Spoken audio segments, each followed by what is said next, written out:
मार्कंडेय जी कहते हैं, ब्राह्मण इनके इसके पश्चात अब तुम बहुत मनु की उत्पत्ति का प्रसंग सुनो, तथा उस समय होने वाले देवर्षियों और पृथ्वी का पालन करने वाले मनु पुत्रों आदि के नाम भी श्रवण करो। अंगिरा मुनि के एक शिष्य थे जिनका नाम भूति था। वे बड़े ही क्रोधी तथा छोटी सी बात के लिए अपराध होने पर प्रचंड शाप देने वाले थे।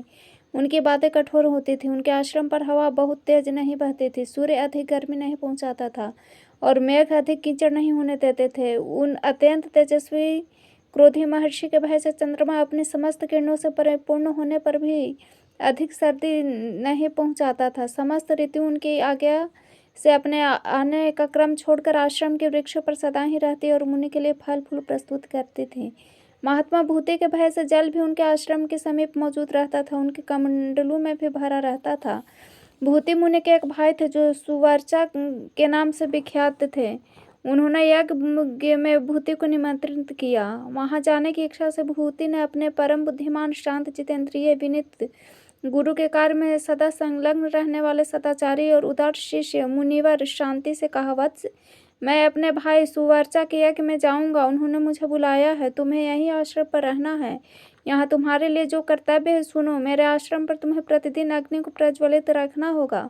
सदा ऐसा प्रयत्न करना होगा जिससे अग्नि बुझने न पाए। गुरु की आज्ञा पाकर जब शांति नामक शिष्य ने बहुत अच्छा कहकर इसे स्वीकार किया, तब अपने छोटे भाई के बुलाने पर भूति मुनि उनके यज्ञ में चले गए। इधर शांति गुरु भक्ति के वश में होकर उन महात्मा गुरु जी के सेवा के लिए जब तक समधा फूल और फल आदि जुटाते रहे तथा अन्य आवश्यक कार्य करते रहे, तब तक भूति मुनि के द्वारा संचित अग्नि शांत हो गई। अग्नि को शांत हुआ तक शांति को बड़ा दुख हुआ। वे भूति के भय से बहुत चिंतित हुए। उन्होंने सोचा, यदि इस अग्नि के स्थान में मैं दूसरी अग्नि स्थापित करूं तो सब कुछ प्रत्यक्ष देखने वाले मेरे गुरु अवश्य ही मुझे भस्म कर डालेंगे। मैं पापी अपने गुरु के क्रोध और शाप का कारण बनूंगा। मुझे अपने लिए उतना शोक नहीं जितना कि गुरु के अपराध होने का शोक है। अग्नि शांत हुई तक गुरुदेव मुझे निश्चय ही शाप दे देंगे, जिनके प्रभाव से डर कर देवता भी उनके आशासन में रहते हुए मुझ अपराधी को शाप से दग्ध न करे।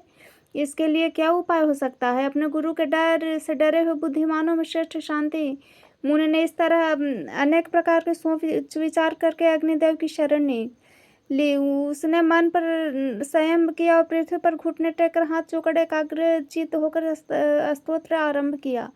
शांति ने कहा, समस्त प्राणियों के साधक महात्मा अग्निदेव को नमस्कार है।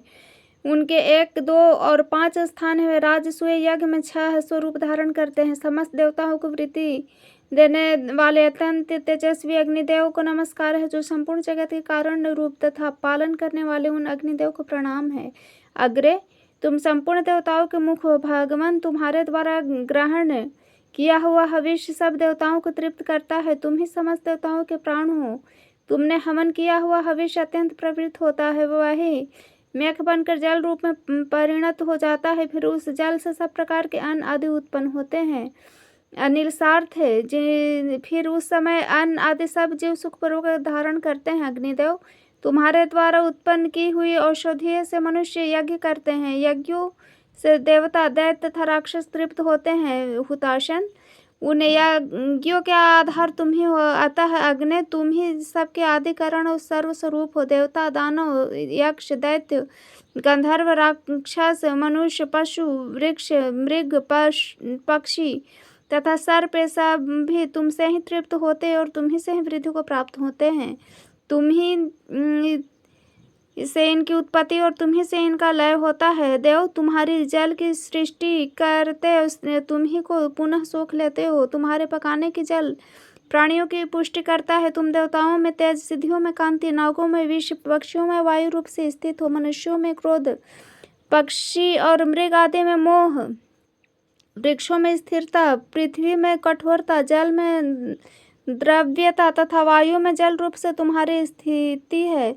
अग्रे, व्यापक होने के कारण तुम आकाश में आत्मा रूप से स्थित हो। अग्निदेव, तुम संपूर्ण भूतों के अंतःकरण में विचरते तथा सबका पालन करते हो। विद्वान पुरुष तुमको एक कहते हैं तथा फिर वे ही तुम्हें 3 प्रकार के बतलाते हैं। तुम्हें 8 रूपों में कल्पित करके ऋषियों ने आदि यज्ञ का अनुष्ठान किया था। महर्षिगण इस विश्व को तुम्हारी सृष्टि बताते हैं। हुताशन, तुम्हारे बिना यह संपूर्ण जगत तत्काल नष्ट हो जाएगा। ब्राह्मण हव्य काव्य आदि के द्वारा स्वाहा और स्वधा का उच्चारण करते हैं। तुम्हारे पूजा करके अपने कर्मों के अनुसार विहित उत्तम गति को प्राप्त होते हैं। देव पूजित अग्निदेव समस्त प्राणियों के परिणाम आत्मा वीर स्वरूप तुम्हारे ज्वालाएं तुमसे ही निकलकर सब भूतों का दाह करती है। परम कांतिमान अग्निदेव, संसार की यह सृष्टि तुमने ही की है। तुम्हारा ही यज्ञ रूप वैदिक कर्म सर्वभूत में जगत है। पीले नेत्रों वाले अग्निदेव, तुम्हें नमस्कार है। हुताशन, तुम्हें नमस्कार है। पावक, आज तुम्हें नमस्कार है। हव्य वाहन, तुम्हें नमस्कार है। तुम ही खाए पिए हुए पदार्थों के पचाने के लिए विश्व के पालक हो। तुम्हारी खेती को पकाने और जगत के पोषण हो। तुम ही मेघ हो, तुम ही वायु हो और तुम ही समस्त प्राणियों का पोषण करने के लिए खेती की हेतुभूत बीज हो। भूत भविष्य वर्तमान सब तुम ही हो। तुम ही सब जीवों के भीतर प्रकाशक हो। तुम ही सूर्य और तुम ही अग्नि हो। अग्नि, दिन रात्र तथा दोनों संध्याएं तुम ही हो। सुवर्ण, तुम्हारा वीर्य है। तुम सुवर्ण की उत्पत्ति के कारण हो। तुम्हारे गर्भ में सुवर्ण की स्थिति है। सुवर्ण के समान तुम्हारी कांति है। मुहूर्त, क्षण, त्रुटि, लय सब तुम ही हो। जगत प्रभु, कला, काष्ठ, निमेष आदि तुम्हारे ही रूप है। यह संपूर्ण दृश्य तुम ही हो। परिवर्तनशील काल भी तुम्हारा ही स्वरूप है। प्रभु, तुम्हारे जो काली नाम की जिह्वा है वह काल को आश्रय देने वाली है। उसके द्वारा तुम पापों को भस्म से हमें बचाओ तथा इस लोक के महान भय से हमारी रक्षा करो। तुम्हारी जो कराली नाम की जिह्वा है वह महाप्रलय की कारण रूपा है। उसके द्वारा हमें पाप तथा इस लोक के महान भय से बचाओ। तुम्हारे जो मनोजवा नाम की जिह्वा है वह लघिमा नामक गुण स्वरूपा है। उसके द्वारा तुम पापों तथा इस लोक के महान भय से हमारी रक्षा करो। तुम्हारी जो सुलोहिता नाम की जिह्वा है वह संपूर्ण भूतों की कामनाएं पूर्ण करती है। उसके द्वारा तुम पापों तथा इस लोक के महान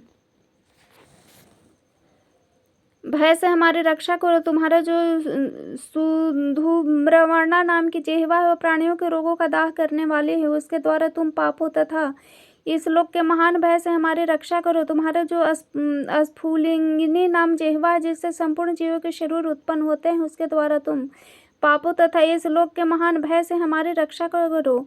तुम्हारे जो विश्व नाम की जिह्वा है समस्त प्राणियों का कल्याण करने वाली है। उसके द्वारा तुम पापों तथा इस लोक के महान भय से हमारी रक्षा करो। हुताशन, तुम्हारे नेत्र पीले, ग्रीवा लाल और रंग सांवला है। तुम सब दोषों से हमारी रक्षा करो। संसार के से हमारा उद्धार करो। वह्नि, समर, सप्तार्चित, कृषाणु, हव्य वाहन, अग्नि, पावक, शुक्र तथा हुताशन, इन 8 नामों से पुकारे जाने वाले अग्निदेव तुम प्रसन्न हो जाओ। तुम अक्षय, अचिंत्य, समृद्धिमान, दुस्सह एवं अत्यंत तीव्र वही हो। तुम मूर्त रूप से प्रकट होकर अविनाशी कहे जाने वाले संपूर्ण भयंकर लोगों को भस्म कर डालते हो, अथवा तुम अत्यंत पराक्रमी हो। तुम्हारे पराक्रम की कहीं सीमा नहीं है। हुताशन, तुम संपूर्ण जीवों के हृदय कमल में स्थित उत्तम, अनंत एवं स्तमन करने योग्य सत्य हो। तुम ने संपूर्ण चराचर विश्व को व्याप्त कर रखा है। तुम एक होकर भी यहाँ अनेक रूप में प्रकट हो। पावक, तुम अक्षय हो। तुम ही पर्वतों और वनों सहित संपूर्ण पृथ्वी, आकाश, चंद्रमा, सूर्य तथा दिन रात को महासागर की विभूति के साथ सूर्य की किरणों में स्थित हो। भगवान, तुम हवन किए हुए हविष्य का साक्षात भोजन करते हो, इसलिए बड़े बड़े यज्ञों में नियम परायण महर्षिगण सदा तुम्हारी ही पूजा करते हैं। तुम यज्ञ में स्तुति होकर सोमपान करते हो तथा वषट का उच्चारण करके इंद्र के उद्देश्य से दिए हुए हविष्य को भी तुम ही भोग लगाते हो। इस प्रकार पूजित होकर तुम संपूर्ण विश्व का कल्याण करते हो। विप्रगण अभीष्ट फल की प्राप्ति के लिए सदा तुम्हारे ही याचन करते हैं। संपूर्ण वेदांगों में तुम्हारी महिमा का गान किया गया है। यज्ञ परायण श्रेष्ठ ब्राह्मण तुम्हारे ही प्रसन्नता के लिए सर्वदा अंगों सहित वेदों का पठन पाठन करते रहते हैं। तुम ही यज्ञ परायण ब्रह्मा, सब भूतों के स्वामी भगवान विष्णु, देवराज इंद्र, अरमा, जल के स्वामी वरुण, सूर्य तथा चंद्रमा हो। संपूर्ण देवता और असुर भी तुम ही से भविष्यों का संतुष्ट होकर मनोवांछित फल प्राप्त करते हैं। कितने ही महान दोषों से दूषित वस्तु क्यों न हो, वह सब तुम्हारी ज्वाला के स्पर्श से शुद्ध हो जाते हैं। स्नान में तुम्हारे भस्म से किया हुआ स्नान ही सबसे बढ़कर है, इसलिए मुनिगण संध्या काल में उसी का विशेष रूप से सेवन करते हैं। पवित्र नाम वाले अग्निदेव मुझ पर प्रसन्न हो, वायु रूप मुझ पर प्रसन्न हो, अत्यंत निर्मल कांति वाले पावक मुझ पर प्रसन्न हो, विद्युतमय आज मुझ पर प्रसन्न हो, भविष्य भोजी अग्निदेव तुम मेरी रक्षा करो। वह ने तुम्हारे जो कल्याणमय स्वरूप है, देव तुम्हारे जो 7 ज्वालाएं ज्वालामय जिह्वाएं हैं, उन सबके द्वारा तुम मेरी रक्षा करो। ठीक उसी तरह जैसे पिता अपने पुत्र की रक्षा करता है, मैंने तुम्हारी स्तुति की है। मार्कंडेय जी कहते हैं, मुने शांति की इस प्रकार स्तुति करने पर भगवान अग्निदेव ज्वालाओं से घिरे हुए उनके समक्ष प्रकट हुए। ब्राह्मण अग्निदेव उस स्तोत्र से बहुत संतुष्ट थे। शांति उनके चरण में पड़ गए। उन्होंने पेंक के समान गंभीर वाणी में शांति से कहा, विप्रवर, तुमने जो भक्ति पूर्वक मेरा स्तवन किया है उससे मैं संतुष्ट हूँ और तुम्हें वर देना चाहता हूँ। तुम्हारी जो इच्छा हो वही मांग लो। शांति ने कहा, भगवान, मैं तो कृतार्थ हो गया, क्योंकि आज आपके दिव्य स्वरूप का प्रत्यक्ष दर्शन कर रहा हूँ।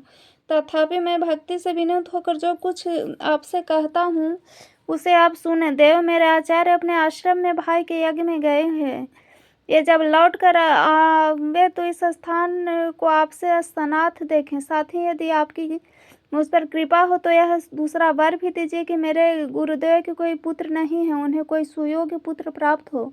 फिर उस पुत्र में वे जितना स्नेह करें उतना ही संपूर्ण भूतों के प्रति भी उनका स्नेह हो, उनका हृदय सबके प्रति कोमल बन जाए।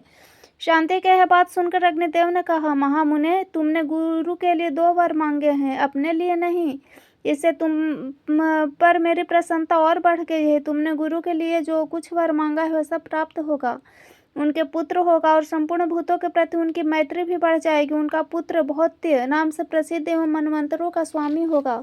साथ ही वह महाबली, महापराक्रमी, परम बुद्धिमान होगा। जो एकाग्रचित्त होकर इस स्तोत्र के द्वारा मेरी स्तुति करेगा उसकी समस्त अभिलाषाएं पूर्ण होंगी तथा उनके पुण्य की भी प्राप्ति होगी। यज्ञों के पर्व के समय, तीर्थों में होम कर्म, जो धर्म के लिए मेरे इस स्तोत्र का पाठ करेगा उसके लिए अत्यंत पुष्टि कारक होगा। होम न करने तथा अयोग्य समय में होम करने आदि के जो दोष हैं और अयोग्य पुरुषों द्वारा हवन करने से जो दोष उत्पन्न होते हैं, उन सबको यह स्तोत्र सुनने मात्र से शांत कर देगा। पूर्णिमा, अमावस्या तथा अन्य पर्वोत्तरों मनुष्यों द्वारा सुना हुआ मेरा यह स्तोत्र उनके पापों का नाश करने वाला होगा।